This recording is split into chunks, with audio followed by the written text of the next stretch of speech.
പരമ്പരാഗത UDF മണ്ഡലമായ നിലമ്പൂരിൽ ശക്തമായ മത്സരമാണ് LDF സ്ഥാനാർത്ഥി M സ്വരാജ് കാഴ്ചവെച്ചത്. സംസ്ഥാന സർക്കാരിന്റെ വികസന നേട്ടങ്ങൾ ഉയർത്തിപ്പിടിച്ച മാന്യമായ തെരഞ്ഞെടുപ്പ് പ്രചാരണമായിരുന്നു LDF നടത്തിയത്.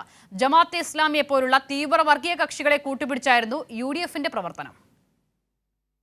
നിലമ്പൂരിൽ തോറ്റെങ്കിലും LDFന് ആശ്വസിക്കാം.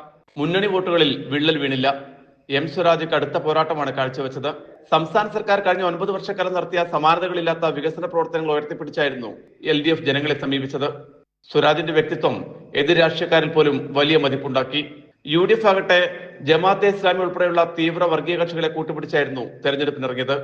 എന്നിട്ടും കഴിഞ്ഞ തെരഞ്ഞെടുപ്പിൽ VV പ്രകാശ് ലഭിച്ച വോട്ട് ആര്യാടൻ ഷൗക്കത്തിന് ഇത്തവണ ലഭിച്ചില്ല. 78,527 വോട്ടായിരുന്നു 2021 UDFന് ലഭിച്ചത്. ഇത്തവണ ആര്യാടൻ ഷൗക്കത്തിന് 77,737 വോട്ടുകളാണ് ലഭിച്ചത്. രാഹുൽ ഗാന്ധിക്കും പ്രിയങ്ക ഗാന്ധിക്കും ലഭിച്ച ഭൂരിപക്ഷത്തിന്റെ 4 അയലത്തെത്താനും ഷൗക്കത്തിന് സാധിച്ചില്ല. അതേസമയം വർഗീയ കക്ഷികളുമായി ഒരു തരത്തിലുള്ള ബന്ധവും വേണ്ടെന്ന സുവ്യക്തമായ നിലപാട് സ്വീകരിച്ചാണ് LDF തെരഞ്ഞെടുപ്പിനെ നേരിട്ടത്. ഇടതുപക്ഷം മുൻപോട്ട് വെച്ച ഒരു രാഷ്ട്രീയ നിലപാട്, അതിൽ നിന്ന് കടുകുമണി വ്യതിചലിക്കാതെ ഞങ്ങൾക്ക് തെരഞ്ഞെടുപ്പ് വരെയും മുൻപോട്ട് പോകാൻ കഴിഞ്ഞു. എന്നെ സംബന്ധിച്ച് പറയുകയാണെങ്കിൽ എനിക്ക് ഞാനായി തന്നെ ഈ തെരഞ്ഞെടുപ്പിൽ മത്സരിക്കാൻ കഴിഞ്ഞു. ഏതെങ്കിലും തരത്തിൽ ഒരു വിട്ടുവീഴ്ചയ്ക്കോ ഒത്തുതീർപ്പിനോ പോകേണ്ടതായി വന്നില്ല.